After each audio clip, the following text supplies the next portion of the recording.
Kofi Mania, baby!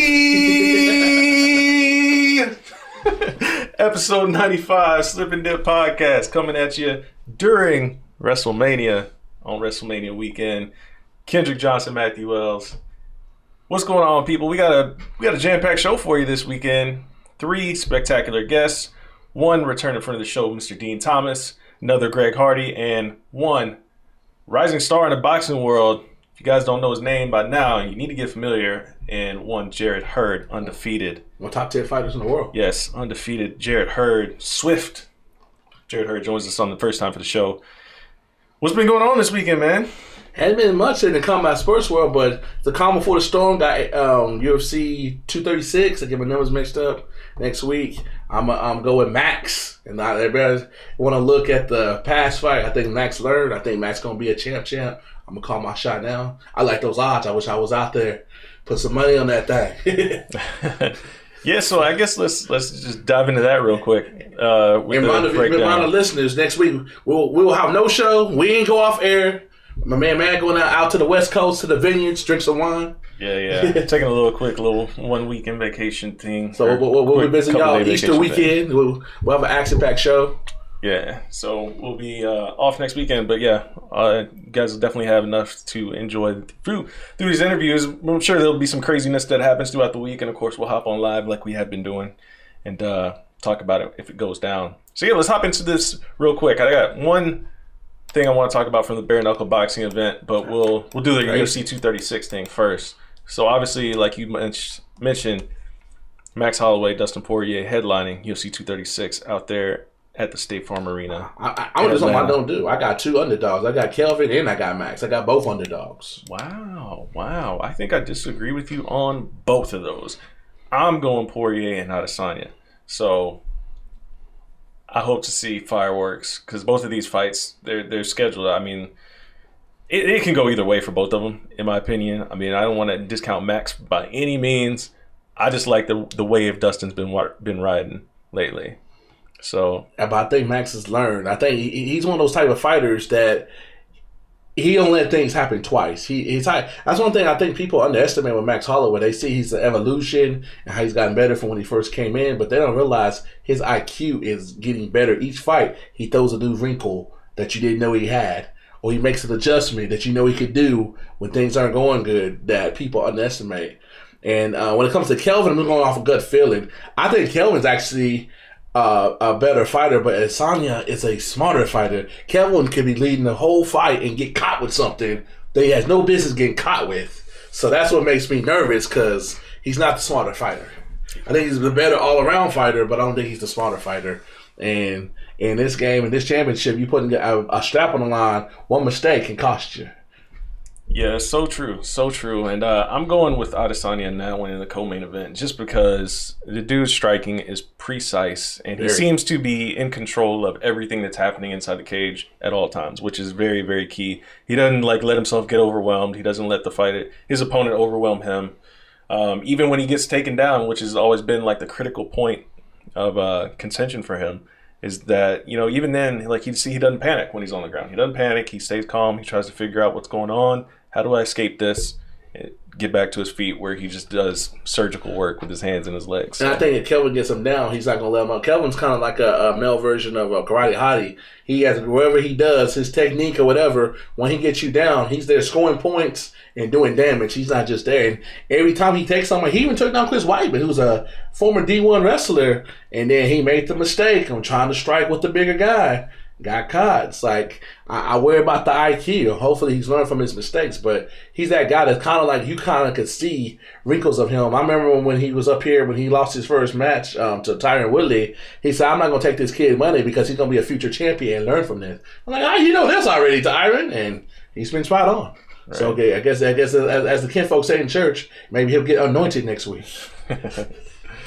Yeah, also on the main card, 2 guests over the past couple of episodes. Eric Anders is taking on Khalil Roundtree Jr. That should be a good fight. Yes, on episode 94 if you want to check those interviews out. Absolutely. And, of course, Alan Joban against Dwight Grant right before that one. Alan Joban was also on the show. Gave us a fantastic interview. Fun little interaction. And OSP.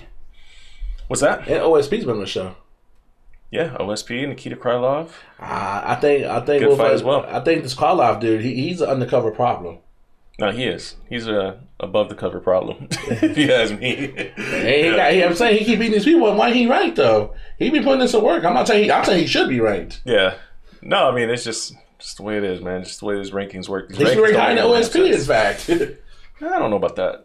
OSP's been in there against John Joneses of the world, so true, but he's got that clout. Nobody, though. But that factors into the rankings when these people make these rankings that don't make any sense. So that's just the way it goes. But yeah, fantastic main card right there. 2 title fights, familiar names across the board. Prelims. Let's see who's on the prelims. Tell me this, because I get this. So this one is it on? Because I've heard it's going to be on Fight Pass, the prelims, and the early prelims, and the prelims are going to be on ESPN. Yes. And then the actual card is going to be on ESPN Plus. Yes. If you pay for it. Yeah, they doing too much. I don't know how they think they're going to keep people on doing this on every pay-per-view. Right there. I mean, it's really no different than what it's always been, because you used to have Fight Pass and then go to FS1 or FS2 and then you go to the pay-per-view. It's always been like 3 different levels changing. So how much is the pay-per-view for this one? Like if same price. Same price. Just yeah.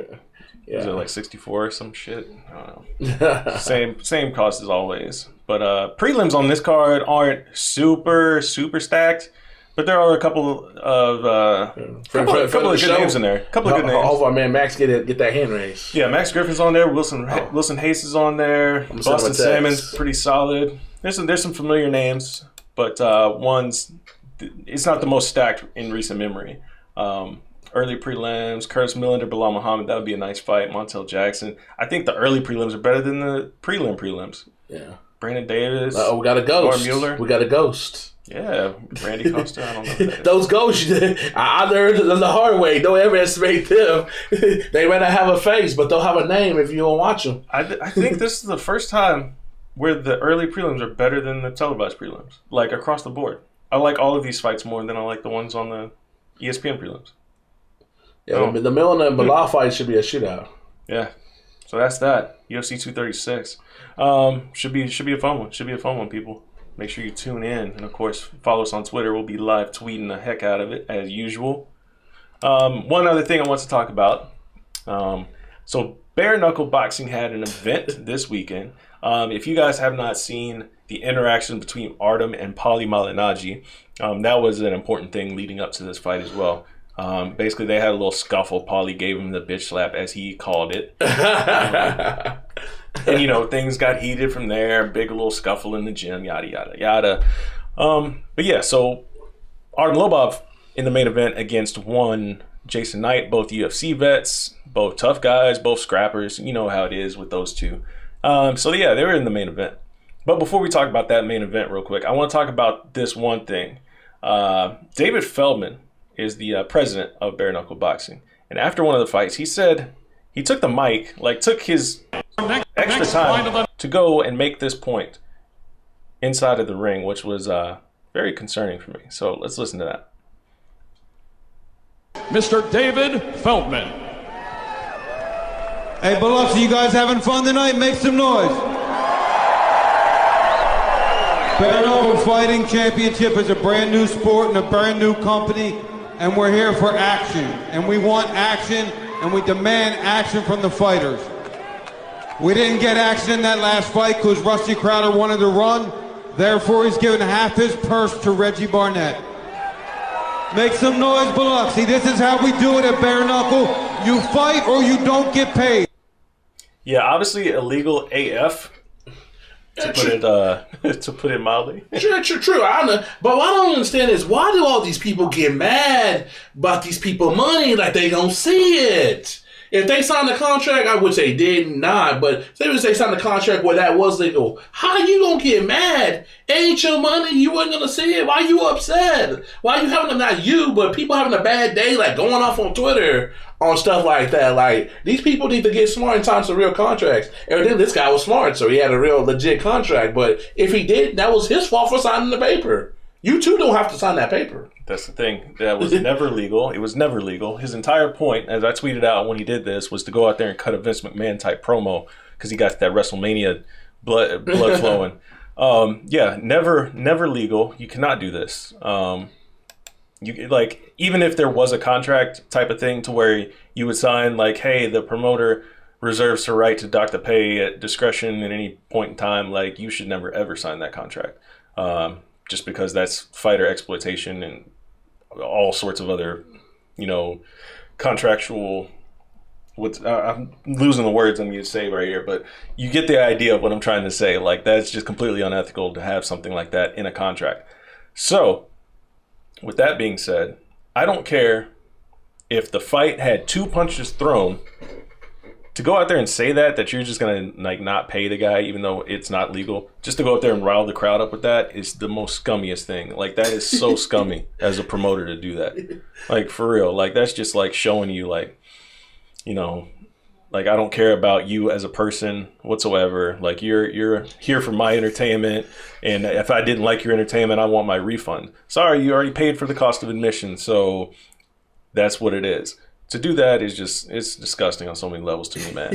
And like, how cute, riled up. Like, I'm not saying you're not right. Just, I don't see why people get riled up like because it's exploitation of a fighter, man. These fighters have rights. They're going out there trying to make a living for themselves. You have a right to be upset when somebody tries to pull something like this. And of course, after the fact, he did go back on it. Bloody Elbow put out a nice little piece on it. He did go back on his word. Article titled "Bare Knuckle Promoter Backs Off of the Threat" there, just because obviously it wasn't legal, right? So he said, and to confirm my Vince McMahon-ish tone that he was taking, the quote is, "No money was taken from any fighters. That statement did exactly what it was supposed to and lit a fire under every single fighter's ass from that point on." Yeah, again, Vince McMahon type promos out there in bare knuckle boxing world. Listen, it's just so scummy of him to do that. So scummy of him. And obviously he was going to back off of it because he's just not right. So yeah, main event. I do want to talk about this because a lot of people were not concerned, but they were being very critical of bare knuckle boxing, talking about it was barbaric and cavemanish and old timey, and like, we don't need this at this point in time in 2019. People need to realize that bare knuckle boxing is the safest form of combat sports there is out there because you don't have gloves on. People think that gloves make the sport safer when in actuality, under that glove, most fighters, some BJJ guys don't get their hands wrapped, but you have your hand wrapped up in gauze, which is then wrapped up in tape, closing your fist up, and then you put a glove over that. Your fist is now a club. It's literally a club. If you don't believe me, if anybody out there that's never hit pads or has never worked a heavy bag in your life, go up to a heavy bag and start punching the heavy bag with your bare fist. Tell me how many punches you can throw at that thing with all your strength into it. Now put on a boxing glove and do the exact same thing. Tell me how many hard punches you can throw into that heavy bag. I guarantee you that number multiplies by like 30-fold. Your hands will be dead if you don't have any protection on them. And that's why bare knuckle boxing is safer, because you're not going to be hitting your opponent as hard because your hands will break. And then, of course, you won't be able to continue fighting anymore. The downside is your face gets scarred up, like you see here on the screen between Jason Knight, Artem Lobov. There's a lot more soft tissue injuries, a lot more scars, a lot more cuts, a lot more blood. But at the end of the day, there's less concussions. So that's kind of the trade-off. Do you want your... It's funny because like some people were like, oh, it's too barbaric. And people, yet UFC fans want as real as it gets, but I don't want all that blood. I don't want these people to look like they just went through a meat grinder. But at the same time, that guy can have a perfect face with no cuts on it, but he's got a concussion. So... you got to take your trade-off. Which one do you want? Like I said multiple times, then people be cheering for these fighters, put on a show, be entertainer, da-da-da-da-da-da, and then they be living backstage where those people be at. We've seen that. The guy don't even know where he's walking to, and they want to entertain the fans. And exactly, them same fans don't be there when they be out of commission for 6 months. Exactly. The fans forget about it as soon as the next fight starts. Yeah. So they don't care about that next guy. That's why it doesn't make no sense to be about that life.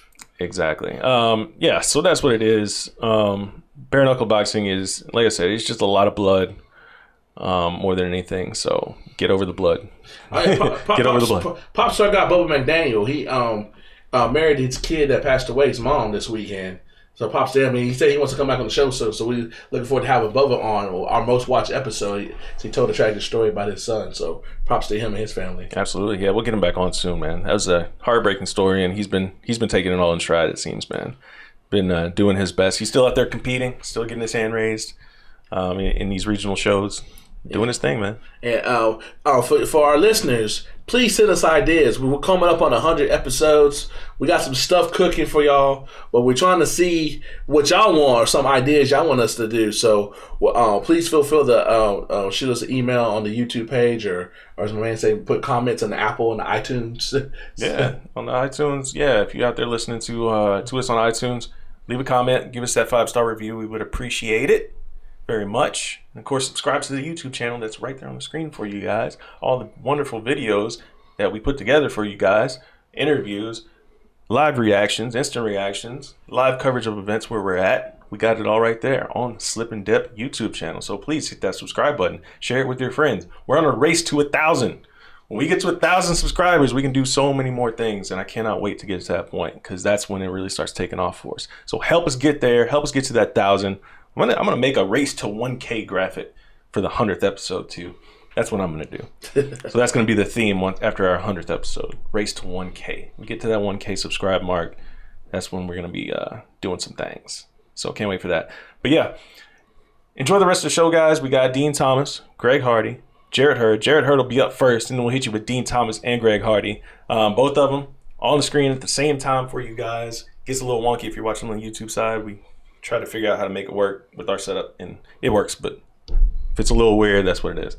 But yeah, some fantastic interviews coming your way. Anything else you want to get before we have a good 2 weeks? We'll see y'all Easter Sunday. To this day. Absolutely.